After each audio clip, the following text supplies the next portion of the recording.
Welcome to my YouTube channel. आज मैं आपको क्लास 3 के लिए इब्तिदाई उर्दू बुक से सबक नंबर 10 को पढ़ाऊंगी। एग्ज़ाम से मुतालिक पूरे ही चैप्टर के क्वेश्चन आंसर और ग्रामर को लिखना बताऊंगी कि आप एग्ज़ाम में उसको किस तरह से लिखोगे। इसके साथ ही इस बुक के जितने भी चैप्टर्स हैं उसकी सारी ही वीडियो आपको चैनल की प्लेलिस्ट में मिल जाएंगी। तो बच्चों, सबक नंबर 10 का नाम है शाम। ये सबक एक नज़्म है। तो यहाँ पर मैं आपको इस पूरी ही नज़्म को पढ़कर बताऊंगी और उसका मतलब भी समझाऊंगी मायनों के साथ। तो सभी बच्चे ध्यान से सुनेंगे। हुई शाम, सोने का वक्त आ गया, अंधेरा सा चारों तरफ छा गया।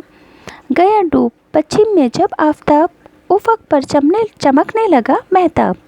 यानी कि यहाँ पर कहा गया है कि जब शाम हुई तो सोने का वक्त हो गया और चारों तरफ अंधेरा सा छाने लगा, जिस वजह से पश्चिम के अंदर आफताब यानी कि सूरज डूब गया। उफक यानी कि आसमान पर चांद चमकने लगा यानी कि महताब चमकने लगा। परिंदे आशियाने में जाने लगे, मवेशी भी जंगल से आने लगे यानी कि परिंदे अपने घोंसलों में वापस जाने लगे और मवेशी यानी कि भेड़ बकरियां भैंस वगैरह जंगलों से अपने जहाँ पर वो रहती हैं उस जगह पर लौटकर वापस आने लगी। फलक पर सितारे चमकने लगे, जवाहर की सूरत दमकने लगे। फलक यानी कि आसमान पर तारे चमकने लगे और इस तरह से चमक रहे थे जिस तरह से जवाहर हीरे मोती वगैरह चमकते हैं। सब साफ साफ और निखरे हुए, हर एक सिमत मोती से बिखरे हुए। आसमान पर जो तारे चमक रहे हैं वो देखने में साफ साफ नज़र आ रहे हैं, बिल्कुल निखरे निखरे लग रहे हैं, रात के वक्त चमक रहे हैं और हर डायरेक्शन में हर सिमत में मोती की तरह बिखरे हुए हैं। सिमत कहते हैं हर डायरेक्शन में, हर जगह में। चमकते भी हैं, झिलमिलाते भी हैं, तुम्हारे दिलों को लुभाते भी हैं। यानी कि ये तारे जो शाम के वक्त रात होने पर आसमान में नज़र आते हैं, ये चमक रहे हैं, झिलमिला रहे हैं और सबके दिलों को अपनी ओर लुभा रहे हैं, आकर्षित कर रहे हैं।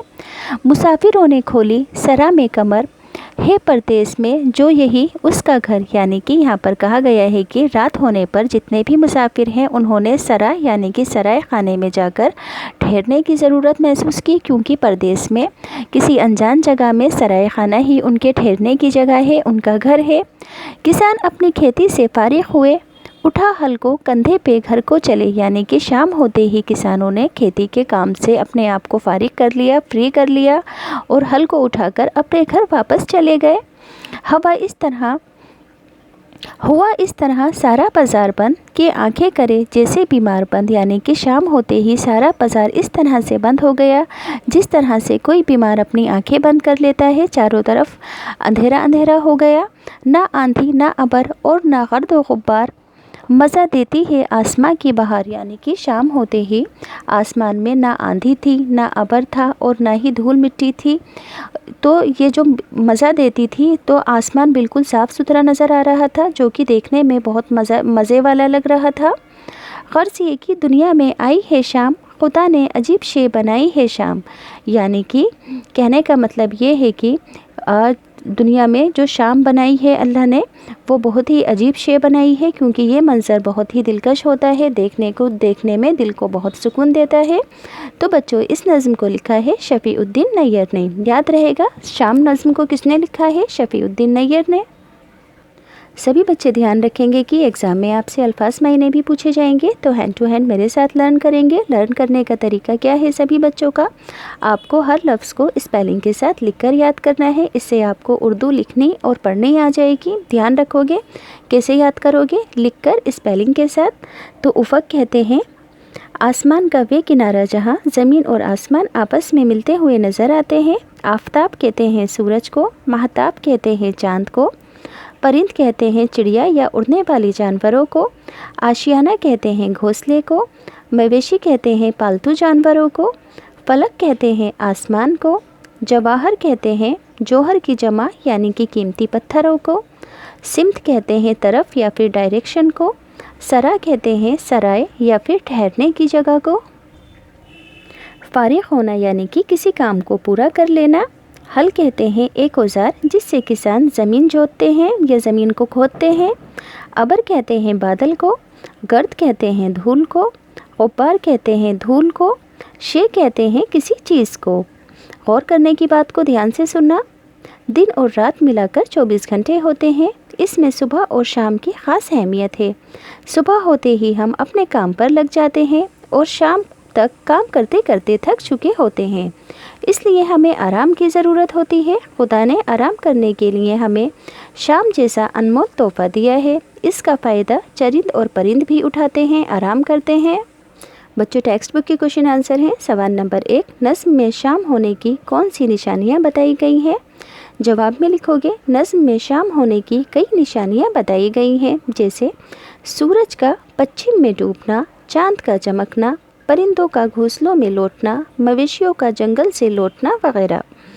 شاعر نے ستاروں کی تعریف کس شعر میں کی ہے؟ تو یہاں پر لکھ دو گے اس شعر کو، فلک پر ستارے چمکنے لگے، جوہر کی صورت دمکنے لگے۔ سوال نمبر 3، شام ہونے پر مسافر کیا کرتا ہے؟ تو جواب، شام ہونے پر مسافر سرائے میں ٹھہرنے کے لیے رک جاتا ہے۔ مصرعوں کو مکمل کرنا ہے۔ دیکھو کسی بھی نظم میں یہ جو چھوٹی چھوٹی اس طرح سے لائنز لکھی ہوتی ہیں، جیسے کہ پیچھے لکھی ہوئی ہیں، تو یہ کیا کہلائے گا؟ پہلا مصرع، دوسرا مصرع، تیسرا مصرع، چوتھا مصرع۔ تو یہاں پر کئی سارے مصرعے دیے گئے ہیں، آپ کو انہیں فل کرنا ہے۔ آپشنز بھی دیے گئے ہیں، اس لیے سبھی بچوں کا نظم کو لرن کرنا بھی ضروری ہے۔ تو یہ آلریڈی فل ہے، میں آپ کو پڑھ کر سنا دیتی ہوں۔ گیا ڈوب پچھم میں آفتاب، مویشی بھی جنگل سے آنے لگے، ہر ایک سمت موتی سے بکھرے ہوئے، تمہارے دلوں کو لبھاتے بھی ہیں۔ کسان اپنی کھیتی سے فارغ ہوئے، نہ آندھی نہ ابر اور نہ گرد و غبار۔ اب ہے صحیح غلط، پڑھ کر بتا دیتی ہوں۔ صبح کو سونے کا وقت ہوتا ہے، بالکل غلط ہے۔ شام کو آسمان پر ستارے چمکتے ہیں، بالکل صحیح۔ رات کو بازار کھلا رہتا ہے، بالکل غلط۔ شام کو آفتاب پچھم میں ڈوبتا ہے، بالکل صحیح۔ اب نیچے لکھے ہوئے لفظوں کے متضاد بتانے ہیں۔ شام کا صبح، اندھیرے کا اجالا، گندا کا سانپ، آفتاب کا مہتاب، آسمان کا زمین، بہار کا پتجھڑ، پچھم کا مغرب، دیس کا پردیس۔ نظم کے وہ مصرعے لکھیے جن میں آفتاب، جوہر اور ستارے لفظوں کا استعمال ہوا ہے۔ تو یہاں پر لکھ دیتی ہوں، گیا ڈوب پچھم میں جب آفتاب، فلک پر ستارے چمکنے لگے، جواہر کی صورت دمکنے لگے۔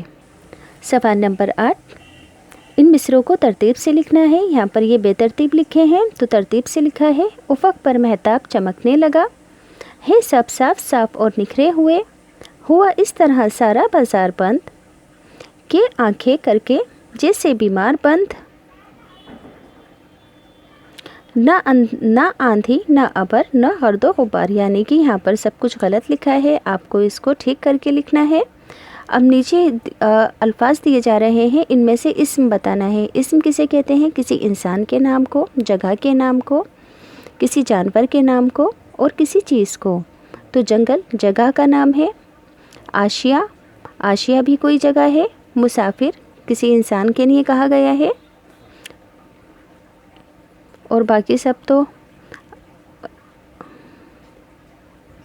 اب یہاں پر آپ کو سینٹینس کو دیکھ کر دو جملے بنانے ہیں۔ شام ہوتے ہی چاند نکل آتا ہے، چاند آسمان میں چمکتا ہوا بہت پیارا لگتا ہے، گاؤں میں گھروں کے آس پاس ہریالی ہوتی ہے، کھڑکی دار گھروں سے باہر کا نظارہ دیکھنے میں بہت اچھا لگتا ہے، کسان بہت محنتی ہوتے ہیں، کسان اناج اگاتا ہے۔ خوش خط لکھوانی ہے۔ پچھم کیسے لکھو گے؟ پے بنا کر، اس طرح سے 7 بنا کر، اس طرح سے 6 بناؤ گے، بیچ والی لائن سے واپس آ کر میم بنا دو گے۔ پے کے 3 نقطے، 6 کے 3 نقطے، تشدید۔ نکھرے کیسے لکھو گے؟ پہلے نون بناؤ گے، پھر اس میں سے اس طرح سے کھے بناؤ گے، بیچ والی لائن سے ایسے واپس، آڑی لائن، پھر بڑی والی یہ۔ لبھانے کیسے لکھو گے؟ لام بناؤ گے، آڑی لائن بنا کر اس طرح سے بھے بناؤ گے، اس میں الف بنا دو گے، پھر نون بڑا یہ لبھانے۔ آنکھیں کیسے لکھو گے؟